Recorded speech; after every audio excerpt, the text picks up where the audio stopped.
Questions? Well, okay, push the button. All right, we're recording. Recording, yay. So we'll get to the meat of this, but if you have questions, you can always put them in the chat. Jessica will be moderating the chat for me. Or you could just yell out questions if you want.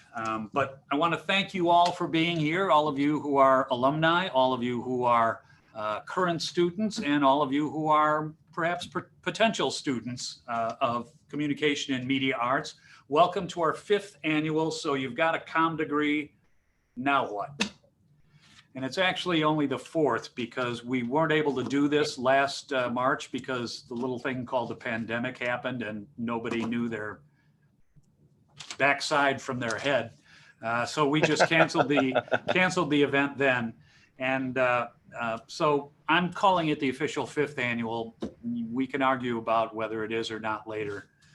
But I want to welcome you to the 5th annual So You've Got a Comm Degree, Now What? And for those of you who don't know anything about this, the communication field is a really wide open field, and there are just tons of opportunities for you to use the skills that we teach here and that other universities and colleges teach in a wide variety of industries. And that's one of the purposes of this get together, this panel discussion, because I try to arrange panelists from different alumni years, as well as who have ended up in different types of industries, but still using their communication skills. And so before I introduce the panelists, I'll just say hello to Dr. Scott Marshall, who is here, CMMA faculty, Professor, hey, and there's Isaiah. Professor Rick Lawrence, who is a distinguished teaching professor who's in his office over there. There's Isaiah. Hello. I'm sitting in what many of you will recognize as the Mac Lab, and it's about 105 degrees in here because hot air rises and we're on the 4th floor. Anthony Musiala is here, right? Hello. Anthony, you're there. Anthony teaches most of the radio courses here at the station and is also in charge, the general manager of the radio station. I don't know, is Dr. Gummas here? Glenn Gummas teaches several of the video courses. He may or may not join us at some time. But we, the faculty of the Communication and Media Arts Department, welcome you to the 5th annual So You've Got a Comm Degree, Now What? So let's get into it. Our panelists, in no particular order, not age before beauty or anything like that, but Bob Hulka, who graduated in '93, is the director of produce in the Indiana Grocery Group. And Bob has an interesting story. And part of this is I'm going to ask the panelists how they ended up where they are now, and is it where they thought they would end up now? So be prepared for that question. But Bob graduated in 1993. Bob, was it the Mass Communication program yet, or was it still journalism? No? It was journalism at that time. At that time. So yeah, I am. You're definitely going age before beauty. Oh. That's okay. All right. Next up, Isaiah Williams, who graduated in 2018, and he's the digital coordinator for iHeartMedia, working currently for stations in the Chicago area, but primarily WGCI. Is that right, Isaiah? Correct. Yes. And did I see something on LinkedIn? You have another job too? Oh yeah, I actually just started helping my mom out with her own business. Okay. All right. I was wondering about that, but we'll talk about WGCI and iHeartMedia mostly. And maybe you can get a plug in for your mom's business. Sounds good. Next up, Liz Healy, who graduated in 2015. She's the marketing communications rep at Riverside Healthcare, which is in beautiful Kankakee, Illinois. And Liz will tell you her story, but before that, she was in an entirely different area of communication. Right, Liz? Move! Hi, Brian. How are you? Liz, are you there? Yes. Oh, good. Hi, thank you. Yes. I was in a completely different industry. So. And we will talk about that as well. And, move! Hey, Brian, can you, Brian Trusty? No, I can't go. He's going to bite my legs. That's what he's been doing. Brian Trusty, can you mute yourself? Please. Or maybe Jessica, you could help him out with that. And last, but certainly not least, Jackie Oliver, who graduated in 2010. She's the Director of International Special Events at MGM Resorts International.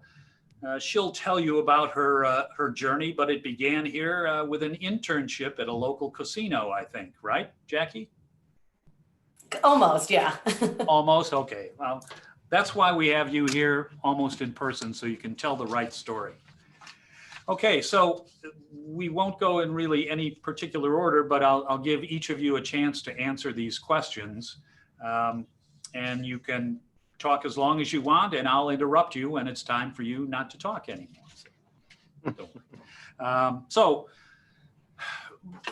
think back, and Bob, this may be hard for you, but think back when you graduated and before you're in the job you got now. What did you do directly after you graduated from the University of St. Francis or the College of St. Francis, if that's what it was at that time? It was the college. Thanks. Okay. And yeah, I'm glad you gave us prep because I did have to go back into the memory banks. But at the time, I was actually through the college radio station, I was able to get a part-time job at WJOL radio locally in Joliet. And shortly after graduating, I had become a full-time employee there. I was the evening personality for a radio station formerly known as 96.7 iRock. So I was working 6 to 11 and did a lot of sportscasting and some remote broadcasting for sponsor deals and things of that nature. But that was my primary gig out of college. Okay, very good. The carefree world of broadcasting, right? Yeah, absolutely. I was in the biz. All right. Isaiah, we'll stick with the radio theme. What did you do directly after graduating? Mute. You're muted. You're muted. Oh! Here it is. There it is. I actually got hired 2 weeks before graduation, so it was a right away thing for me. I went straight to iHeartMedia, the Chicago cluster, as a digital coordinator. You know, doing straight social media, video, basically transitioning everything that I did in school straight to work. No real break, right into it. Okay. Did you have an internship there? I had an internship at WJOL. Oh, okay, it was, right. What was that, Alpha Media? Yes, at that time, yeah. Yeah.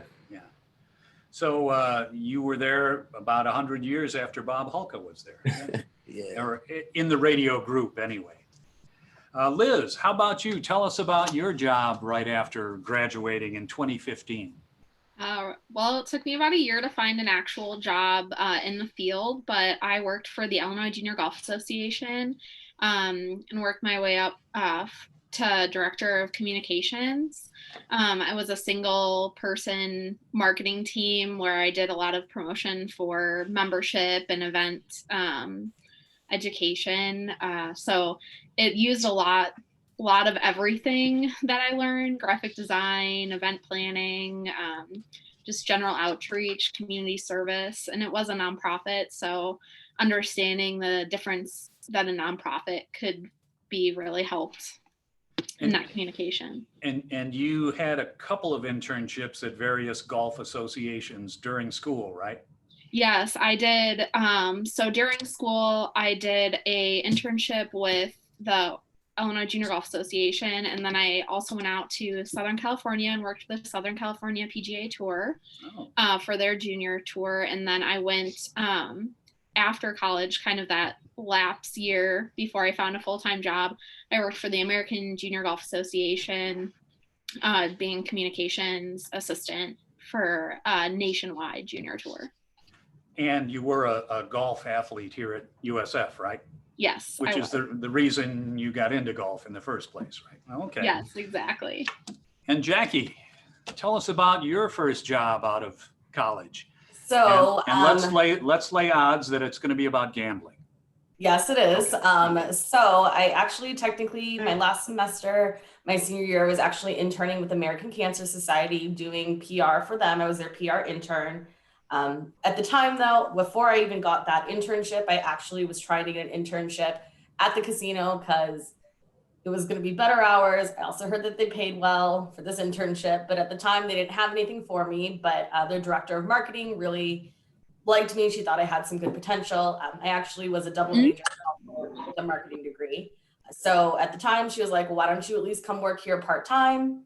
Since you're still in school and you're interning, I'd love to just start teaching you kind of about the marketing side here and what we do in the gaming industry. So I started working there actually in the rewards department part-time. When I graduated, I still had the position, ended up getting promoted to be a supervisor there in the rewards department. And then the promotions every 6 months basically just came, and I ended up being in this industry I didn't think I was going to be in at all.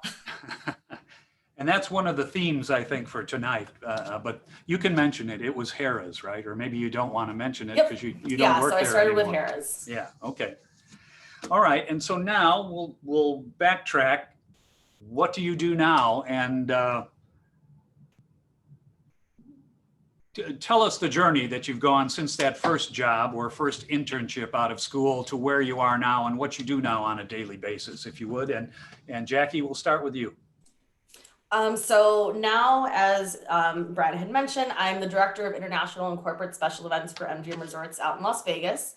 So I am on a different time zone than you guys are, but basically my main function is to do marketing, invites, plan the events execution of all of these events geared towards our gaming customers. So my specialty and my focus is mostly international. So that's domestically here within the US and going to all of our international based customers, but then also actually traveling overseas, helping with their marketing and their events to our gaming customers overseas as well, primarily in Asia, but also Europe, Middle Eastern, Japan, Korea, etc. So that's my main focus. But then also as the corporate director, I actually will help strategize, implement, and execute any events here in Las Vegas or domestically within the US as some of like our partnership stuff. For example, we have a partnership with BetMGM. We'll help them do events here in Las Vegas and then in other cities as well.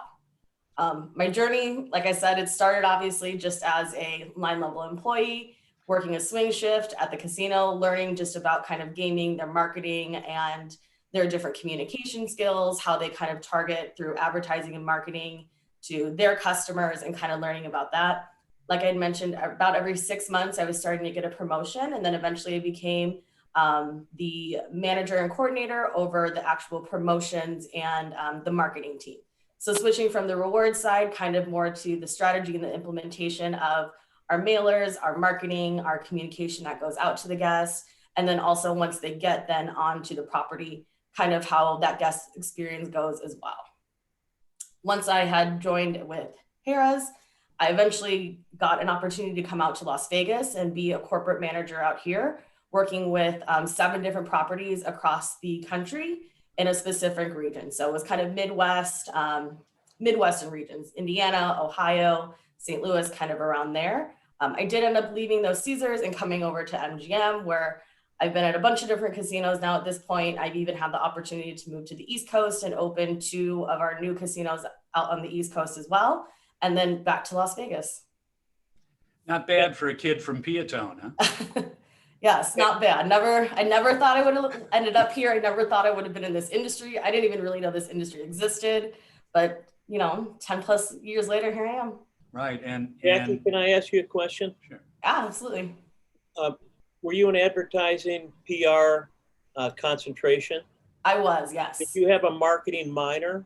I have a marketing degree, so I did both at the time I was there. Yes. Okay, I was just curious. All right, thank you. And pre-COVID, Jackie, did you travel a lot for this job?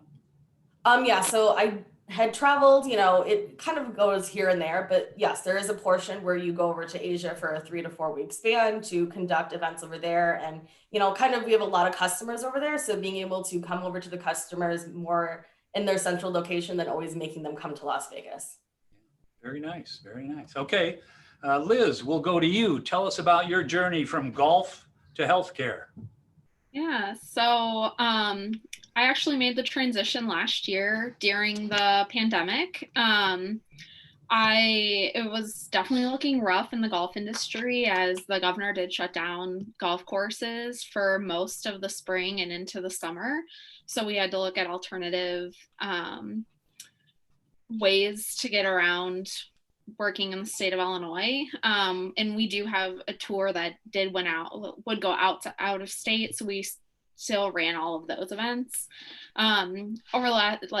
Towards the end of 2019 and into 2020, I decided I wanted to start branching out and look at different types of jobs in different industries and see where that would take me.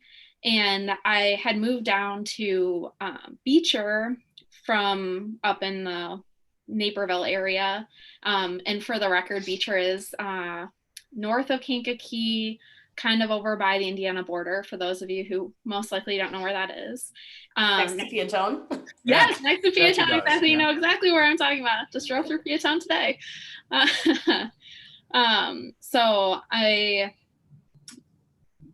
wanted to look for something closer to home, and Riverside is one of the major, I would say, players down here. They are definitely a big organization that hires a lot of people in the area. I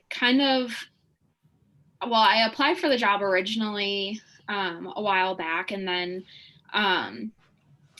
didn't get it at the time, but the director of marketing said, "Hey, can I just keep your phone number? If a position reopens, can I call you?" And I said, "Sure, of course, why not?" So last year, I got a call out of the blue in August that they had the job opening. So I went and reapplied, went through the interview process, and got back and landed the job at Riverside. I was really excited to change industries, learn new things, reapply skills that I hadn't used in the golf industry.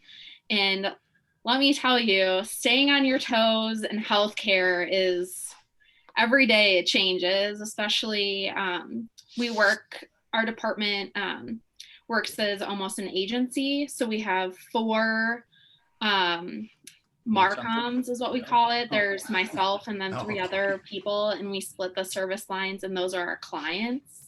So my 2 main clients are big clients would be Heart, and then I oversee all of the COVID information. So anything we have about testing, safety at the hospital, any signage that is required there, anything with vaccines, that all goes through me as one of my service lines.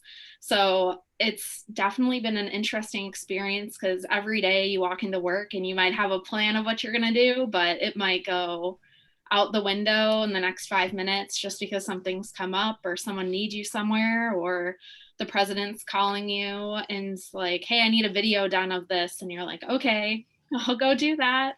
So I've dabbled in a little video in the last, I don't know, like 5-6 months that I've been at Riverside. Been a personality on our employee newsletter videos. I've recorded podcasts, never thought I would do that. And again, I never in a million years thought I would be in healthcare. That's always something that you're like, "Oh, I don't want to be in healthcare. There's too much going on, or too much policies, too much uncertainty." But I think it's just really exciting and keeps the days interesting. And with COVID, I mean, I'm sure your days are full. What are you going to do when, God help us, that the COVID isn't an issue anymore? You know, I've been saying that COVID won't be an issue anymore for a while, but that's the dream. I talk about COVID in the sense of a week is a month. So something that happened at the beginning of the month, you might not even remember, or the beginning of the week, you might not remember it. Someone asked you something the previous week and you're like, "Oh, that was 6 months ago." And they're like, "Nope, I asked you for that last week." But I think other things are just going to start filling in as we just started being able to have more events as the restrictions lessened. So that'll help pick up and fill in some of those thoughts.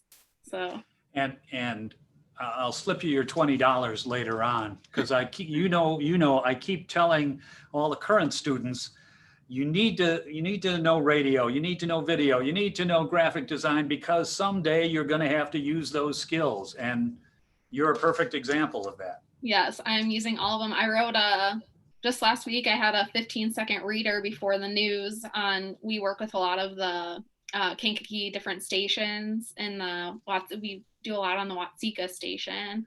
And we do readers, we have press releases that go out to them. I dabble in anything that you've learned that you're like, I won't need that. Yes, you need it.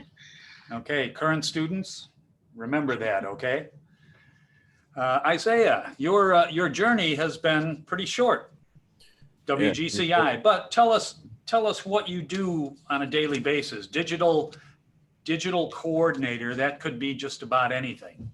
It really is about anything. Especially before COVID, pre-COVID, it was anything. Monday is different from Tuesday. Tuesday is different from Wednesday. But in a nutshell, I basically manage the WGCI morning show's digital content. That varies from the social media platforms, blogs, interviews. I've had to record interviews, edit them, produce them, and have them ready to air on all platforms. There's so much that I used to do that I don't do now. So basically, right now, I just blog a lot for them. I have to blog every day and just keep up with the trends that's taking place on social media, since social media is basically where we spend most of our time now. Yeah. But pre-COVID it was a lot of fun, very unpredictable. I met famous people all the time. That was the funnest part for me personally. It can be a random Monday and you have a famous celebrity just walking in because they're in Chicago for a movie or promoting something, and it was a blast. So I'm excited for the COVID to end as well. And for those of you who may not realize it, WGCI is a big dog in Chicago radio. Is it the most listened to station, maybe? It is the top, we are the third market, and we are top 5 in urban. Yeah. So it's very popular. Yeah, it is. And do you blog under your own name as Isaiah Digital Media Coordinator, or do you blog for the Disc Jockey on the Air or the station in general? So I blog for the actual morning show, Okay. but it does go under my name. Oh, okay. So if you were to do research, my name does pop up.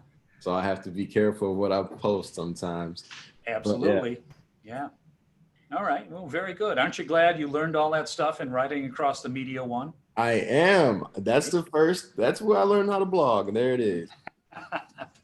Thank you. You'll get your $20 later too. Thanks. Bob. So you started. Are you ready for a long, boring story? We are, yes. Starting in WJOL. We're still on Walnut Avenue by Silver Cross Hospital, right? Absolutely. 601 Walnut. Worked there in a variety of jobs for a variety of ownership groups. I believe in the time I was there, we had 3 different ownership groups. The small town radio business is not very stable. My goal at that time was to be the play-by-play voice for the Chicago White Sox or any major league team, really. I mean, at the time there were 28 of those jobs. So, and when you take TV out of it, because with a face like this, TV is not coming anywhere near you, you have to limit yourself to radio. So, obviously my journey did not meet a successful end in that regard. So, radio is a tough business, and Isaiah knows this. He's on the digital end, smart man, very smart man. So it came a time where I realized that unless I wanted to go somewhere else for the equivalent of $10 an hour and try to cut my teeth there and maybe hope to one day move back to Chicago, I wasn't going to make it in radio. And boy, that's a tough blow when you're 24, 25 years old, and everything you studied for and everything you thought was not there. So I made a career shift during high school and into college because I was born and raised in Elwood, not far from St. Francis. I commuted to school, and I had a job at the local Jewel. I was a produce clerk, and actually kind of enjoyed it, despite the fact that I don't eat many vegetables. My parents thought I wouldn't last in produce more than 2 months, and 30 some years later, here we are. But anyway, at that point, I talked to my manager and said, listen, I need a full-time job because what I'm doing isn't going to cut it, and I need a career. So I became a produce manager in training there, worked my way through produce manager at a bunch of different stores, working my way up through the chain and into bigger and bigger stores. Became a produce merchandiser, which meant I was in charge of 63 of the, at the time, 185 Jewel stores, their produce departments. Worked with the stores, and then was kind of the pipeline between the stores and the merchandising team at the corporate office, helping make sure that plans were being followed, that the product that our buyers were buying was the right product, a lot of different hats. From there, moved into the office as a produce buyer, and kicked around a little again. Jewel at that time had been bought and sold a few times by a few different ownership groups. So as they kind of changed the desks to their org chart, I had kicked around a little between buyer and a position that was the assistant sales manager, which was the assistant to the produce sales manager, who helped write all the ads, conducted high-level meetings with growers and shippers and suppliers. And I did all the fun stuff of the produce job of the produce director's job, without the real fun part of like flying to California during strawberry season and actually seeing the product that in a week was going to be in your warehouse. So anyway, left Jewel to go to Aldi to become part of their corporate produce buying team. A lot bigger scope, a lot larger company, similar job, so to speak, but a lot of different responsibilities as well. And that was my last buying job until now. On a short time after that, was offered, basically made an offer I couldn't refuse, to go to the sales side and work for a supplier that I had worked with at Jewel, a company called Sunbell that's out of Schiller Park, Illinois, selling blueberries, raspberries, and then hothouse tomatoes and peppers. Bounced around a little from there to a company called Bolthouse Farms that many of you probably know for the juices and smoothies, but are also the #2 carrot supplier in the United States. And then the job in produce I had always wanted, I'll kind of backtrack for a minute, was the actual sales manager. That was the position title at the time, or produce director job at Jewel. That was the job I always wanted. And for many reasons, never got the chair. The person who was there when I was there was brilliant. So as long as that person was there, it wasn't happening, and you got to live with that. But anyway, I'd seen, boy, good grammar. I had seen a listing in LinkedIn for a director of produce job in Northwest Indiana, and I applied for it. That's the job I always wanted at Jewel. I never would have left Jewel if I thought I was going to get that chair. So applied for this job. It's the director of produce for Indiana Grocery Group, which, if you are from the area and you know familiar with any of the grocery stores, it's Strachan Van Til. We operate 21 stores in Northwest Indiana. We are an independent grocer. We are not a chain, obviously. We don't have gigantic buying power. We don't even operate a warehouse. So we buy from wholesalers and distributors. We don't buy direct. And from a communication standpoint, I manage one person in the office, 2 merchandisers, and 21 produce managers, among other people. So like many of the other presenters, we talk about the job is never the same from day to day. I could go into work tomorrow and they could tell me that there's a severe thunderstorm in California that wiped out half the strawberry crop. So now you're going to have to punt and make some calls with your suppliers to try to find more strawberries, for instance. So many hats, geez, I hope everyone's awake still, but a long journey in almost 30 years since college. Yeah. And one of the reasons that we do this whole panel discussion is to show the point that you never know where you're going to end up, one, but you will always probably use the skills that you learned while you were here, not necessarily how to cut audio tape, but what makes a good commercial, right? What's going to sell something. So I'm going to ask you all, and I'll start with you, Bob. So I hope I know the answer, but I'm going to ask anyway. Do you agree with that? You know, do you still use the skills that you learned here? And it's okay to say no, really. Every day. Okay. And there are times I wish I'd paid better attention when I was in college too. So I'm not going to lie. So every day I'm speaking. Every day I'm whether it's through our, we have a daily newsletter, news and notes, product updates. I'm crafting a letter. I'm not blogging, so to speak, but I'm blogging every day to our store teams to let them know what's happening, what's coming in, what's being shorted. I do I wish I'd taken some graphic design. I have to do presentations monthly when our financial results come in, and we call inventory invent a story, because you have to explain what happened for that period, what went well, what didn't. So I am now fluent in PowerPoint. So yeah, every single day. Okay. All right. Isaiah, I remember in talking with you a while ago, you said you wish you paid attention a little bit more. Yeah. And I wish you did too. But Bob tell said us. it best. Bob said it best. Yeah. He hit it right on the head with that one. I wish I paid attention a lot more. I also wish that I was a transfer student. Right. I went to a JUCO and came in junior year. I wish I started at St. Francis freshman year and really took advantage of all 4 years at St. Francis to learn as much as I could before I got out here in this world.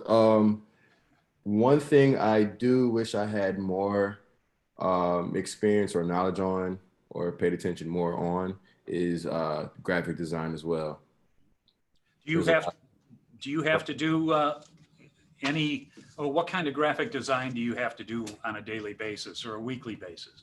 On a daily, just for an example, I just had to make a flyer for tomorrow's interview. We're interviewing Vic Mensa. He's a rapper, whatever. Yeah, so whenever you have interviews, you have to tease it the day before or whatever, so you have to make flyers, graphic design as far as the motion effects. I wish I had more knowledge on that or paid attention more. But for flyers, it's not like you print them out and post them. You post them to social media, right? Right. Post them to social media. Most of the time, they're like 3D graphics and everything's jumping out Wednesday, this time, stuff like that. Every day. Yeah, every day. Whether it's for WGCI or for myself, it's almost every day. Yeah. Okay. Well, you can come back and take any course you'd like, Isaiah. All right. And Liz, I think I know the answer from you too, but you're flexing some of the muscles that you haven't flexed in a while, right? I am, for sure. I think the best thing I did while I was at St. Francis was make sure I explored any opportunity that was given to me. So I know I did graphics for Exploring Joliet. So I dabbled in TV. I have an art minor, so I have some of that graphic design things that the other two were kind of touched on.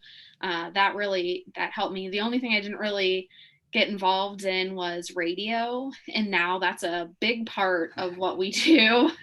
So I know it's something that it didn't even cross my mind that I would be, possibly have to sit in a live radio station on location, be interviewed and asked lots of questions about something that obviously you know a lot about because you've worked on it for so long. But I think the best thing is to take every opportunity that's presented with a tight-knit department like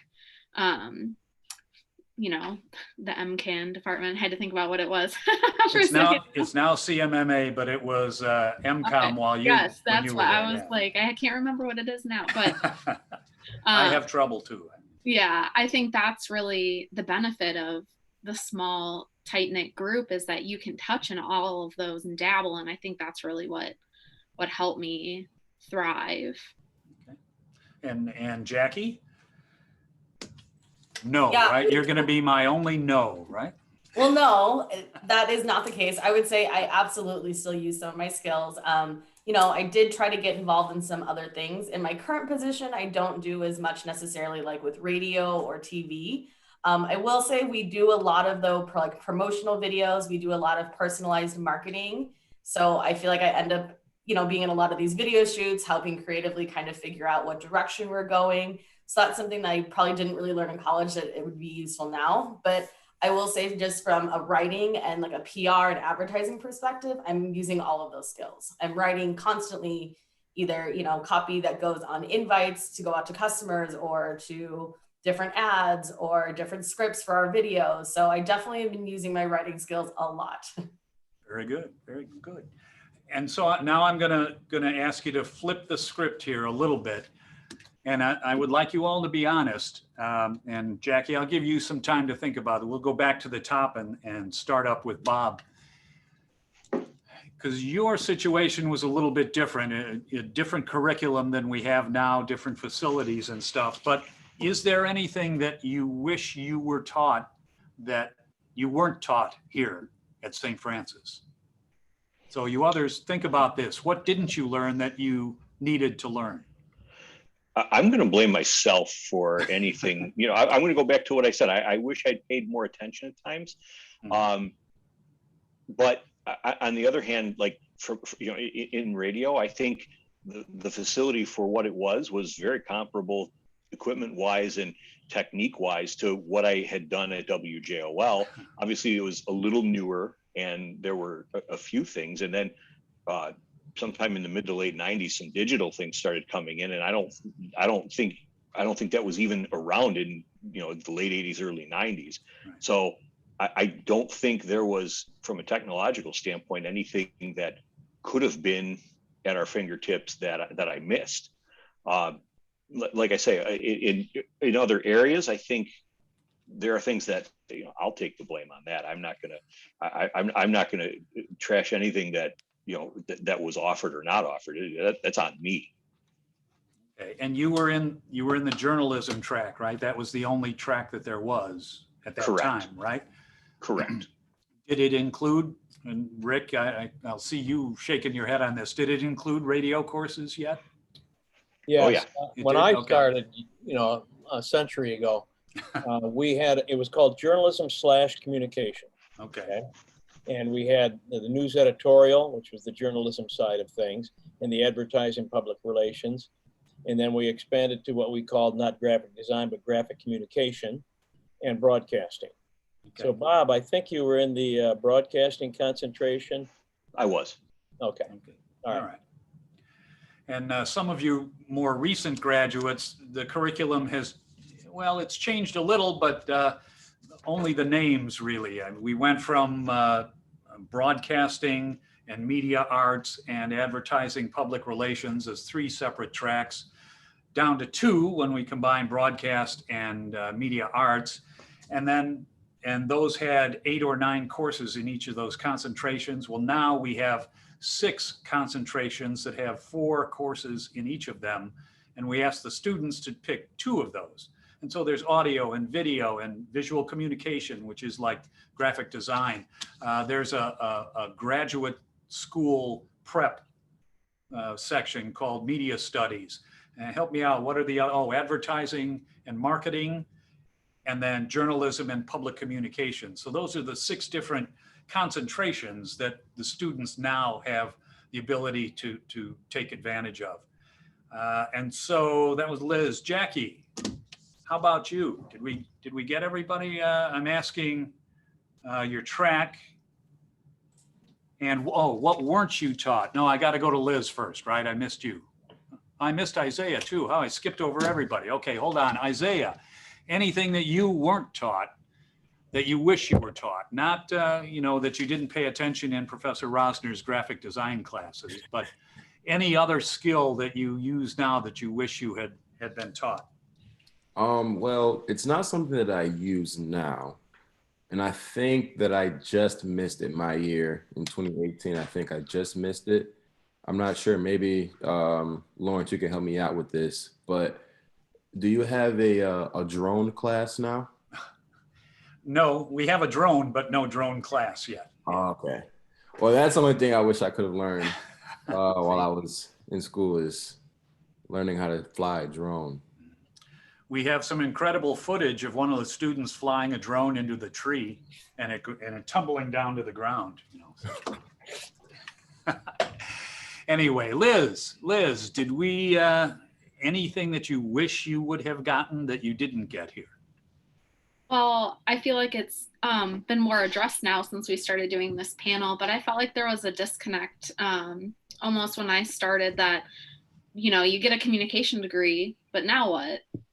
And I definitely feel like that missing piece has been filled in. Yeah. And I know you'd bring in different speakers to different classes, and I think bringing in alumni and even community people to be like, you know, this is what you can do with this degree. Yeah. I think it's really important piece that was missing when I was there.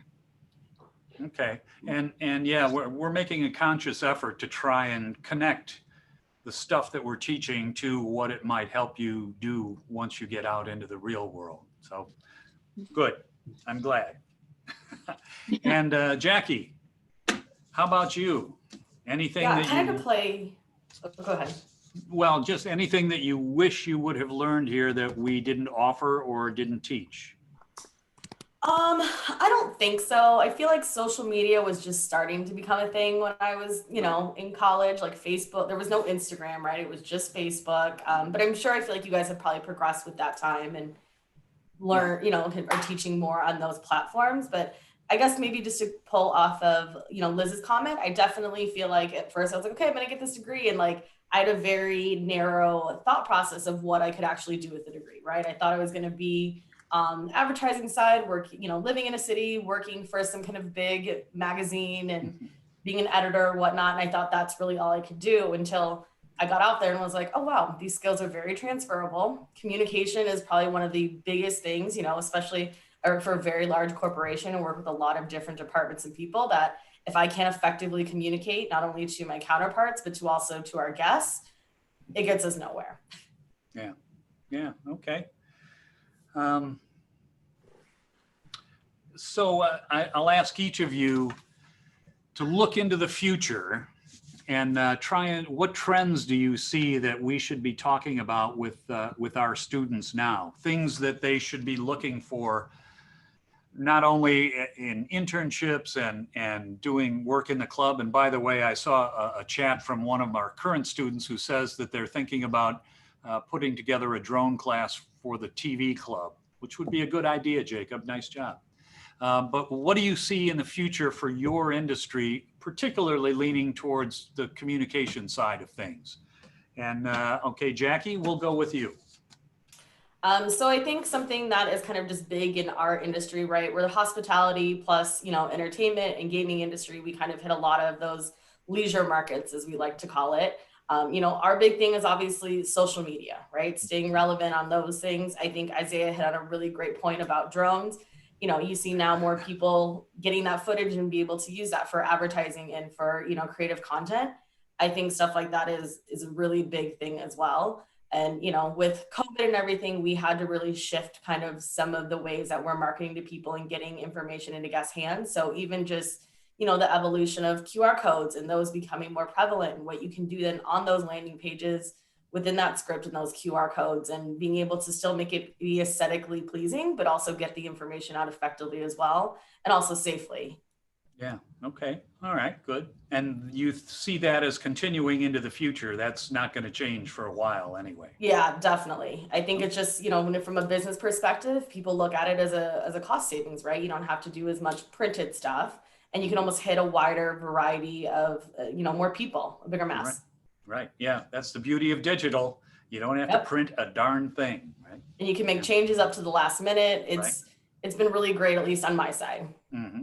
Do you or did you in the past use any of the Adobe programs for designing stuff at all?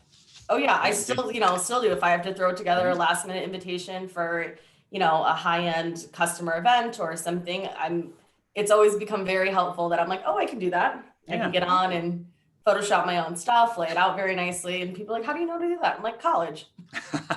Yay, college. Roz would be very proud. Yes, she would. And she is.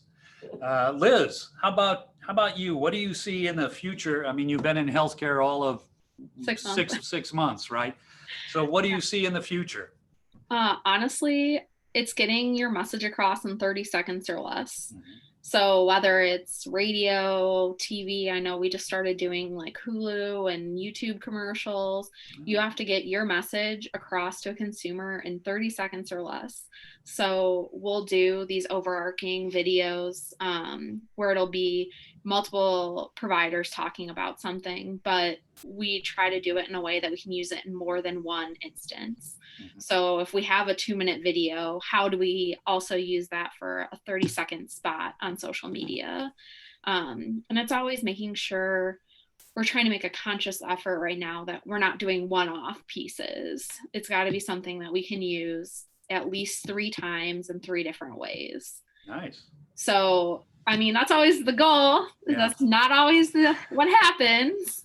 Okay. But I think making sure that people are doing things with intention is one of the biggest things, and especially like healthcare and COVID.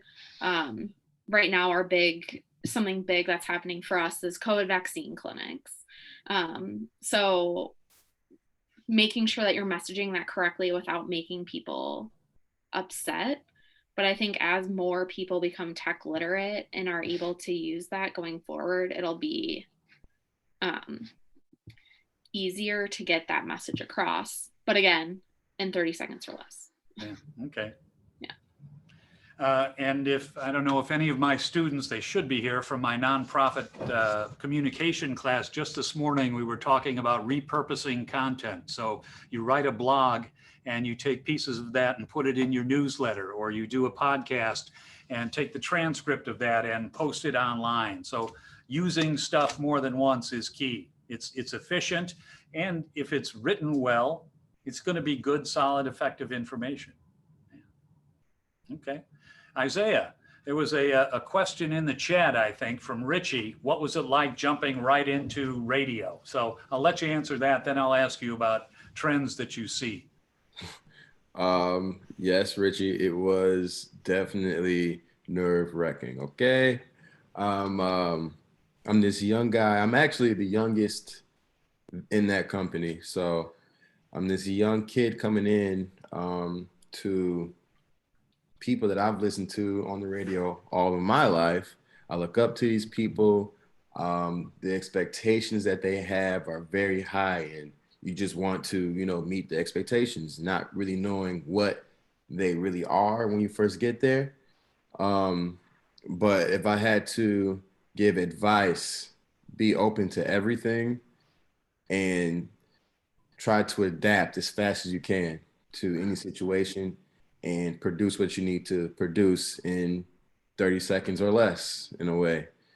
Yeah. You got to be fast, you got to be quick, be on your feet. And once you get the hang of things. And accurate. You're right. Very right. So what do you see for the future of radio? Like big stations like WGCI, big groups like iHeartMedia versus, I know Jen is here, Jen, versus smaller groups like, WJOL isn't, the group they belong to is fairly large now, I think. But what do you see for the future of terrestrial radio? So I see 2 things. The first, I've actually experienced it right now since COVID, actually. A lot of big time radio stations are syndicating their shows. For an example, we might have one show in Chicago being played in different cities to save money. Yeah. Secondly, podcasts. I see a lot of podcasts happening, and actual radio becoming a dinosaur compared to podcasts being, you can say what you want on a podcast and there is money in it too. So I see that being the future as far as radio and actually hearing a human voice compared to just Pandora, Spotify. And with a podcast, the audience can listen to it when they want on their terms, rather than 9 o'clock on a Tuesday morning, right? Right. Yeah. Okay. And Bob. Well, we just sell food. So I think you'll be around for a while, right?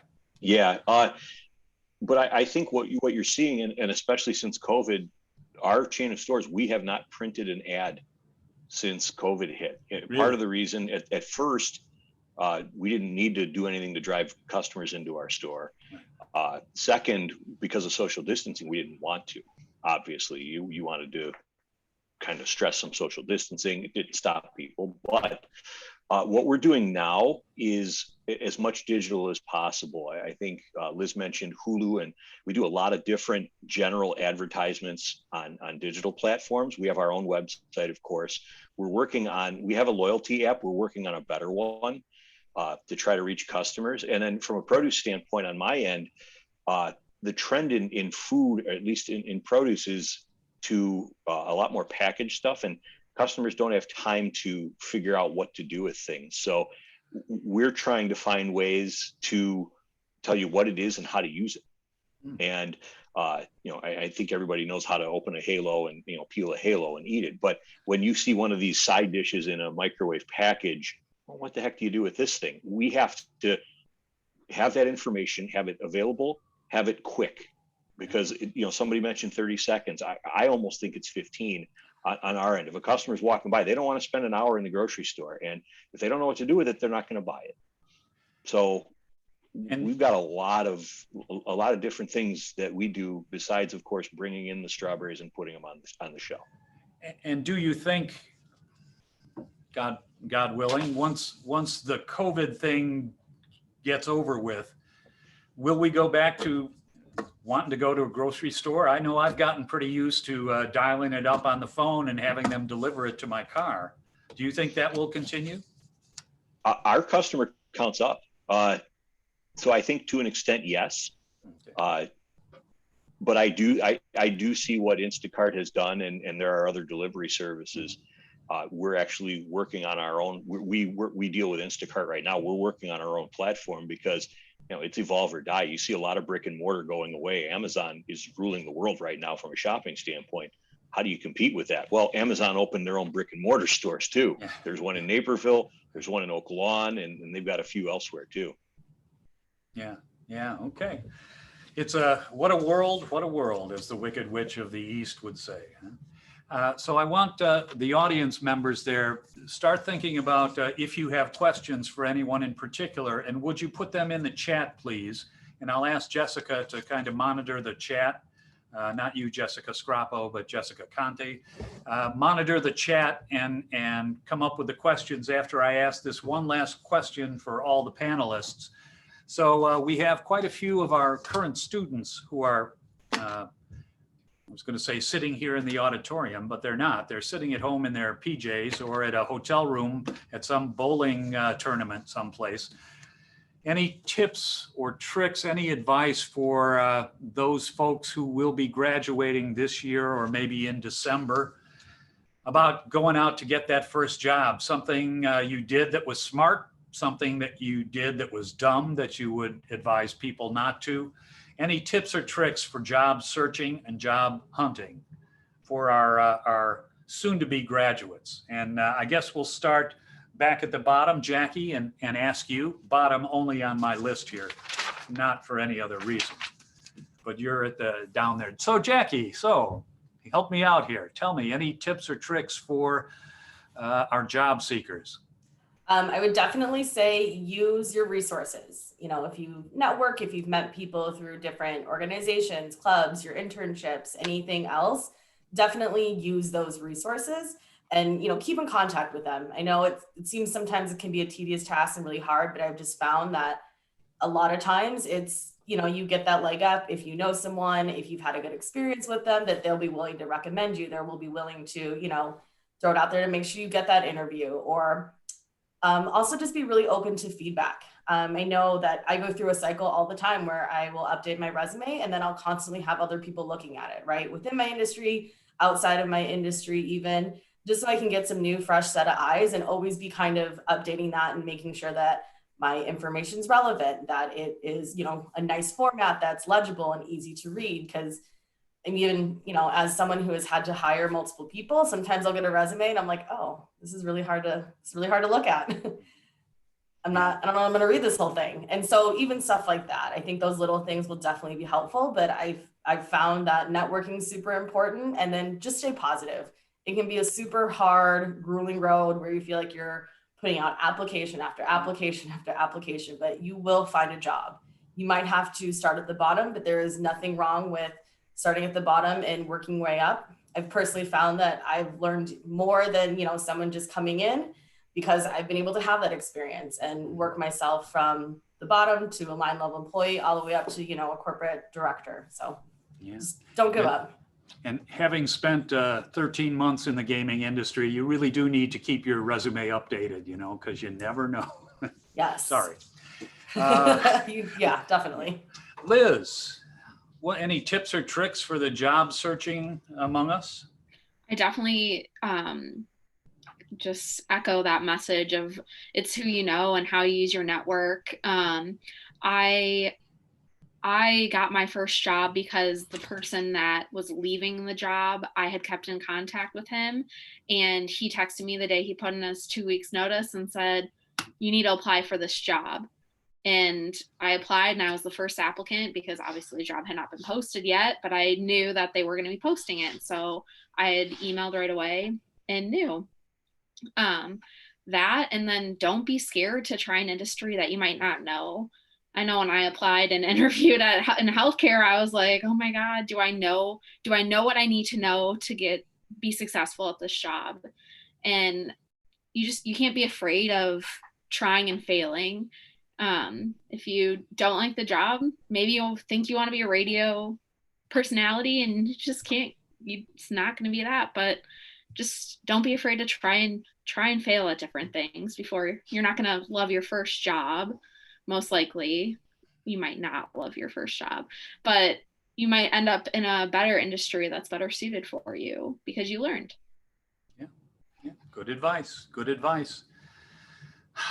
Isaiah, tips or tricks? Are you job hunting yet? Wait, you can't say, can you? No, I'm not job hunting. But definitely a tip would be take portfolio class or the course portfolio serious. When I finally got my interview at iHeart, the interview was for a board op position on the weekends every Sunday. But once I actually got there, and I'm talking to my boss now, his name is Derek Brown, I had my portfolio there. I had the website you guys made me make. And, I had everything on there as far as blogs, graphics, videos, radio, air checks, everything. And he's looking at it like, wow, you know what? I have a different position in mind.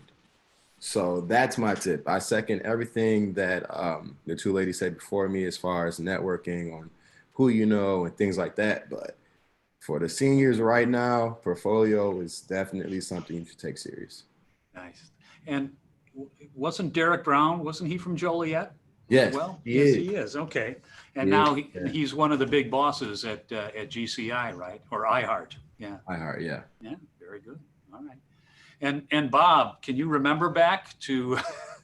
Well, first of all, I want to say I worked with Derek Brown back when okay. he was in small town radio too. I had been chatting privately with Isaiah. I said, please say hello for me, Derek, because he's a great guy. He's literally my favorite coworker from my radio days. So it was good to see an old name. So anyway, back to business here.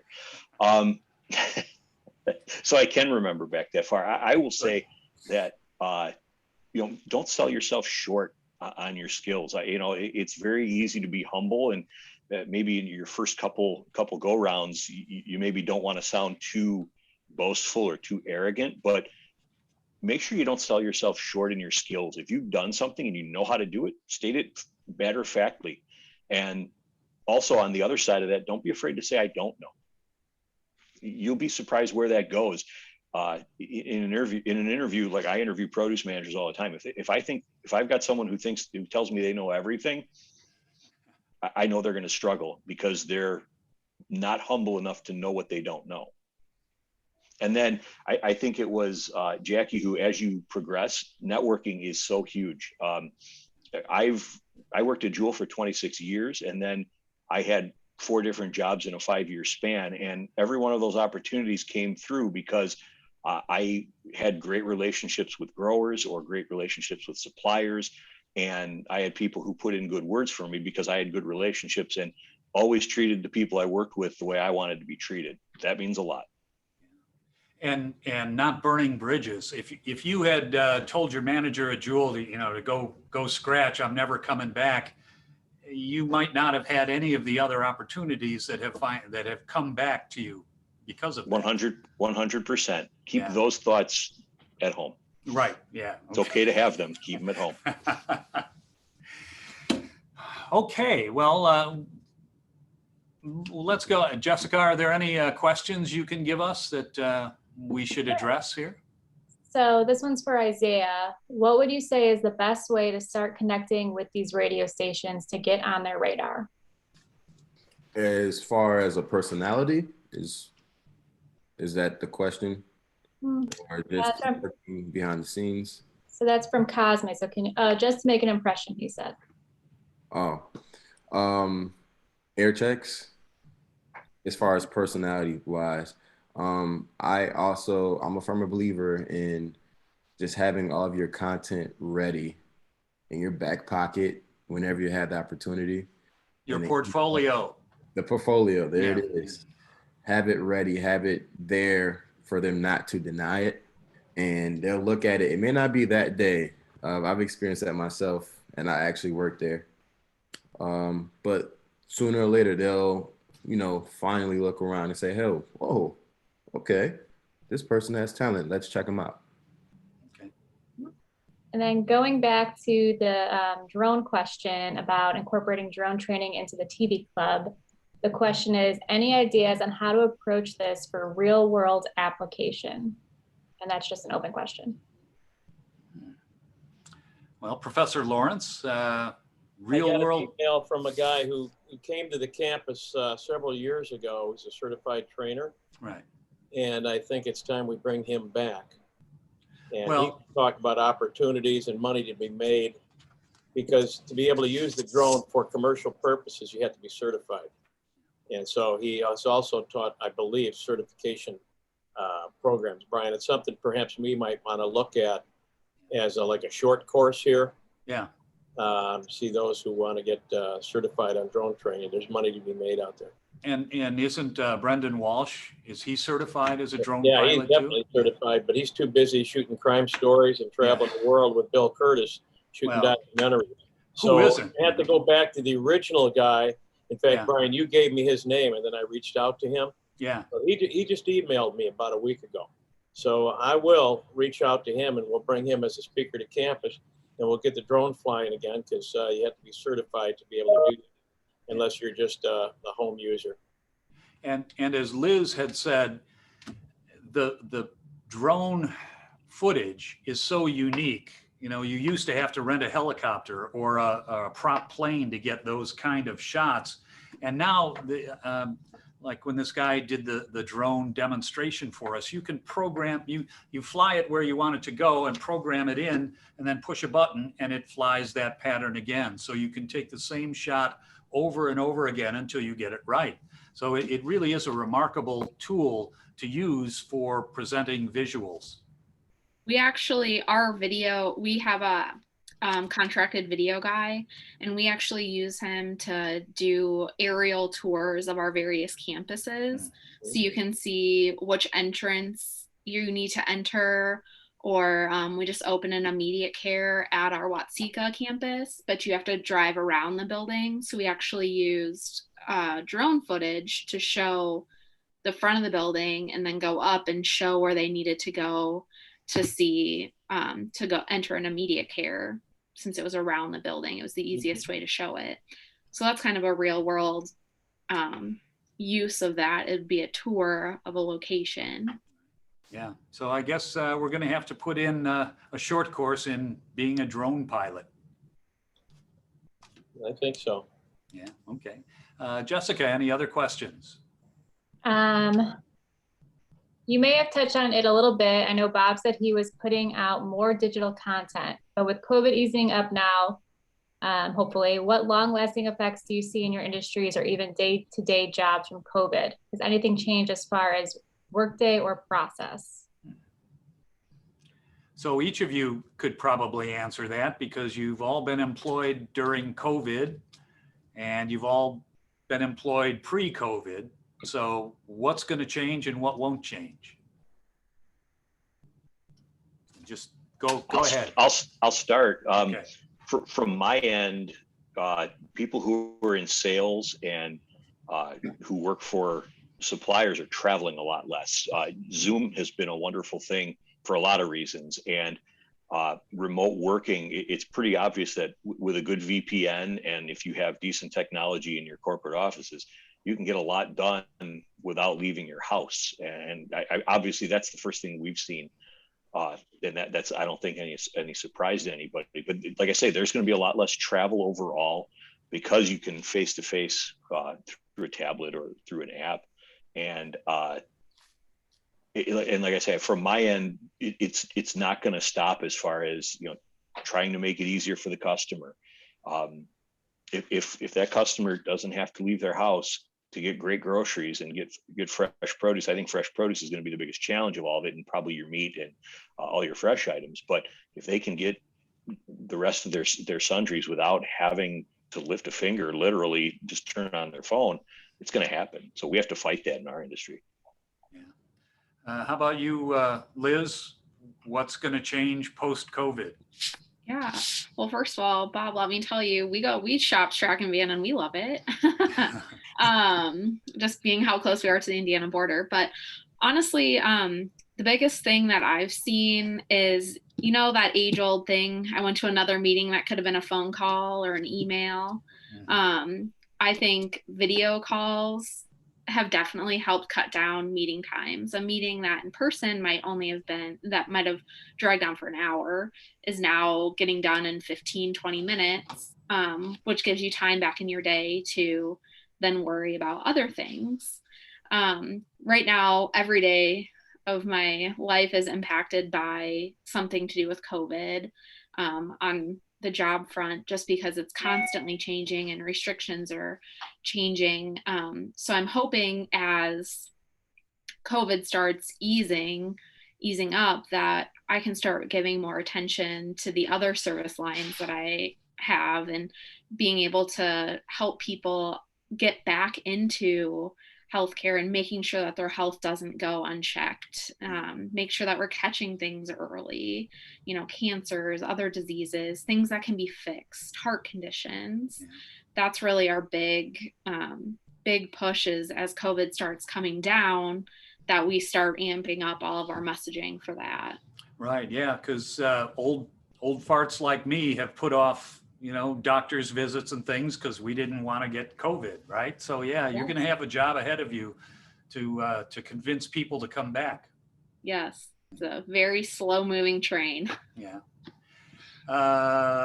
Jackie, what do you see post COVID? Did Vegas didn't shut down completely, did it? Oh yeah, for the first time in maybe ever. Wow. The strip was completely dark. I mean, people were riding their bicycles down the strip because it's, the first time that you've never had any cars there, right? It was a fun experience, but it was very weird at the same time. Yeah. I think, initially for me, the big thing will be once international travel will open back up. That'll be huge for my, my primary focus of work. Right. Because then that'll mean people will start coming back into the country. Some of our biggest customers live overseas. Some of them have been trapped here since February of 2020 and literally haven't been able to go home. Wow. Yeah. So I think that'll be kind of the most immediate thing. I think we'll still be on the digital shift where we're moving, you know, as a company, even we're obviously moving towards more things on your app, more things on your phone. You don't need to go to the front desk. You can get your key on your phone. You won't need to, you know, go to an event registration. We'll send it all to your phone. So I think that will continue to kind of be our process. Something too, just in our industry, obviously Vegas is a really big convention hub. You know, we have a lot of hotel rooms, we have a lot of convention space. Hopefully that'll start to come back, but we have been seeing more of hybrid events where it is a virtual piece, where it'll be a virtual event so you can, you know, hit a lot more attendees without them having to travel, as kind of Bob had hit on, that there's companies want a little less travel, but then still having some of those things in person as well for those people who do want to travel, who feel like it's, you know, the necessity and important from that perspective. Yeah, it'll be interesting. We have several of our more recent graduates, some of which we had on this panel a couple of years ago, who were in the travel industry, who aren't in the travel industry anymore, just because it all went to hell. And nobody was traveling, nobody was booking anything. It's kind of hard to keep a company going when nobody's buying anything. It was definitely scary for our industry. We are definitely a leisure industry. You know, we are not a necessity by, you know, any sort of means. So when things started to re-back open, it was definitely, it was scary for a little bit, wondering, you know, are we going to bounce back? Are people going to still want to come back? And, you know, Vegas is usually crammed with tons of people, just, you know, super close walking along the strip. Does that change now? Are people going to be scared of that? So it's been interesting. We just had March Madness last weekend, which is usually a very big weekend. And honestly, it was like, it felt like pre-COVID, which was a little scary, but Good. Okay. Also a little, you know, a little nice to see people out and about. Yeah. Okay. Jessica, any more questions? Yes. So Jackie, when you have hired people and interviewed people, what do you look for as far as general things? I obviously look at just general presentation, right? Kind of your body language, how comfortable are you? I know sometimes it's a little hard though when you interview people because it can be nervous, but things that really will stand out to me is just confidence. Like kind of Bob had mentioned, you know, during his talk about his advice that he'd give is to don't short sell yourself. And that's an accurate statement. I think confidence is a really important piece of when you are going out there, especially for your first jobs and just any job after that, interviewing. And not being too cocky where you're saying, oh yeah, I know everything in the world and I'm amazing at everything, but just having confidence and having a pride in your work, I think is something that's really important. And as Bob kind of touched on too, being able to say, you know what, I don't have a lot of experience in maybe video editing, but I'm open to learning if there's an opportunity for me to learn and that's required for that job. So I think those kind of things, the willingness, but also the confidence is what I usually look for. Okay. And not necessarily the skill to be able to know which button to push, right? It's just the overall confidence and willingness to learn, I think. Yeah. Skills are great, but I always say I can teach anyone the skills that they need to do in order to do this job I'm going to ask them to. But the things I cannot teach them are how to, you know, manage people, how to work in groups, how to be confident and, you know, problem solve. Those kind of soft skills, I would think are even more important than sometimes, you know, the hard skills. Yeah, I think you're right. One more. One more, okay. What part of your job do you consider the most challenging? That's not to any particular panelist.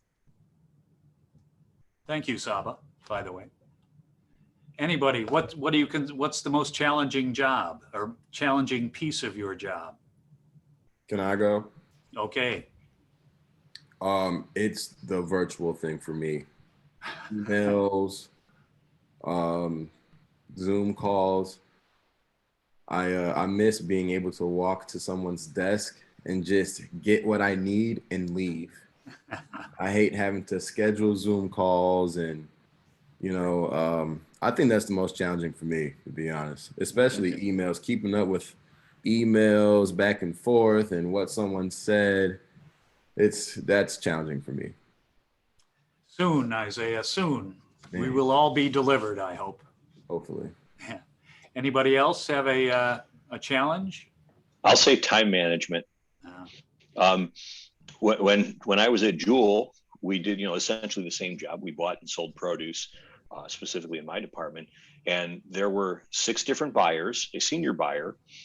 There was the director, there was his assistant, there was a merchandising support person that was just in the office. And then we had 10 merchandisers, or 3 merchandisers that they expanded it to 10 merchandisers. So what's that, close to 20 people. I have myself, my assistant, and 2 merchandisers. And we do the same thing. I make all the buying decisions. We write the ad. We get all the information out to the stores. The merchandisers are responsible for making sure every store is following the program and that the products that we're buying are good. So in there, a lot of emails, a lot of phone calls, a lot of discussion.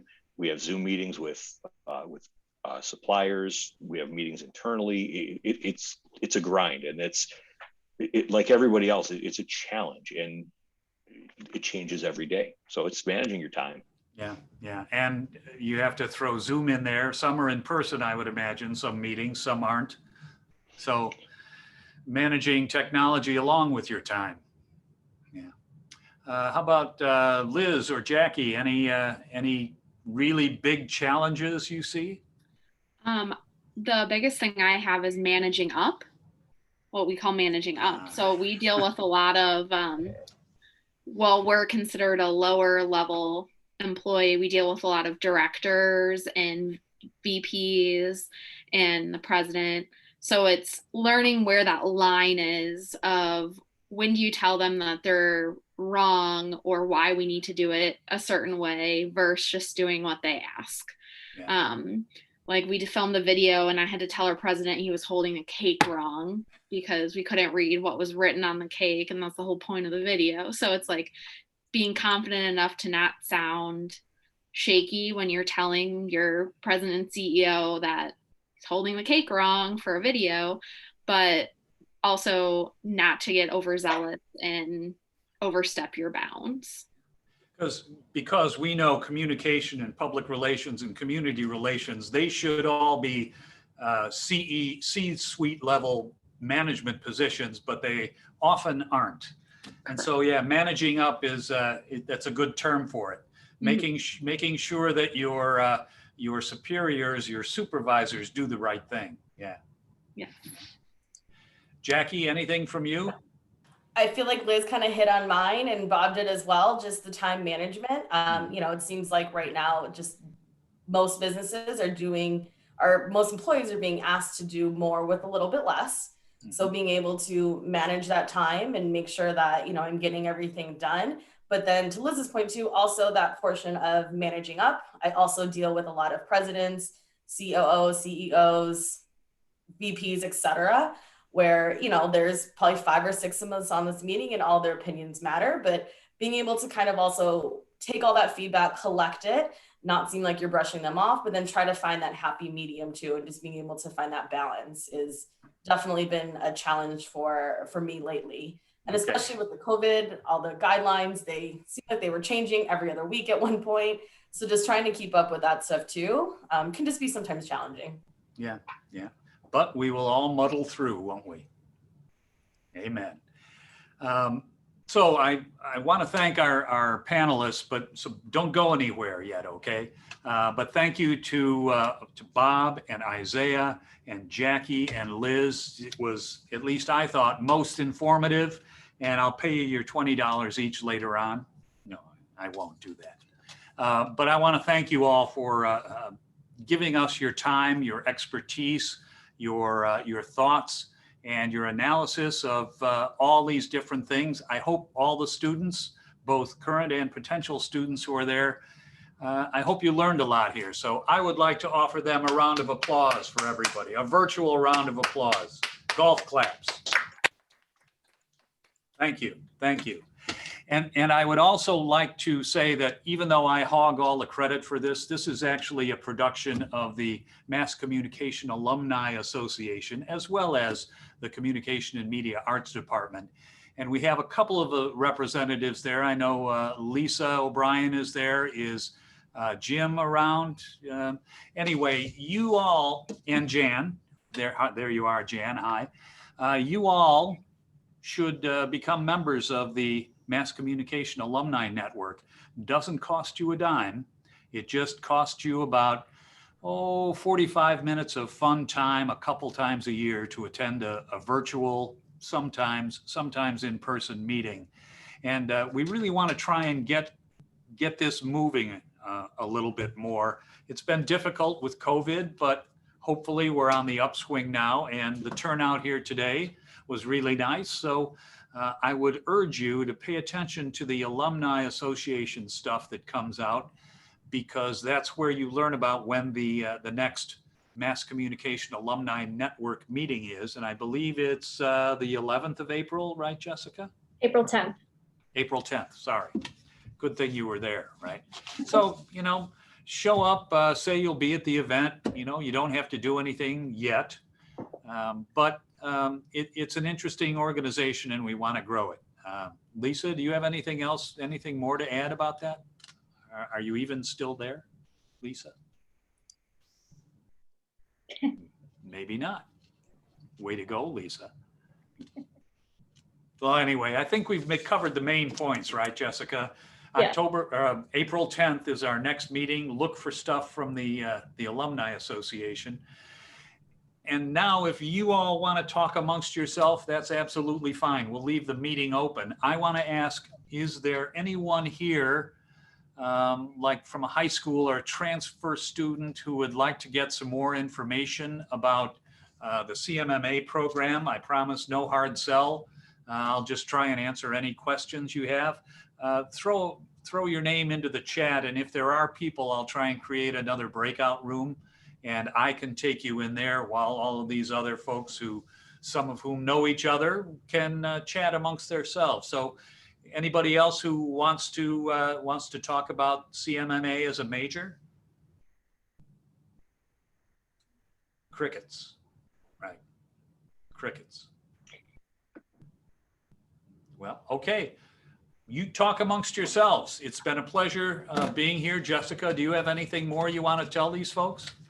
I think you covered it all. Thank you. How Thank you about everyone that? for attending. Anybody else have any comments, anything you want to say? I'm all ears. It's the only time I'll be all ears. I'll just like to say that Isaiah, I had a student years ago, her professional name is Nikki Woods, and I got an email from Jessica, I think it was this week, saying that she's going to be at the next MCAN meeting. Oh. And so she did several internships. I know I sent her down to a TV station in St. Louis and a radio station to intern during the summer one year. And I think her first job up here was at WGCI with a guy named Crazy Howard, who was the morning man. And wasn't her radio name Lorna Whitfield? No, her real name's Oh, Lorna real name's Whitfield, okay, but her yeah. stage name is Nikki Nikki Woods. Wood. Nikki Okay. Woods, yep. Yeah. Yeah, she spoke at our commencement. I think it was the last commencement we had, but it wasn't virtual. Yeah. I hadn't seen her for a number of years, and she was the commencement speaker. Mhm. So I'm glad she's coming back to join the MCAN and share some of her expertise. That's awesome. So the GCI story goes on. There we go. The legacy. Thank you, Isaiah, for continuing the legacy. That's right. Anybody else? Anything? You've been a beautiful audience. Good night, everybody. All right. See you.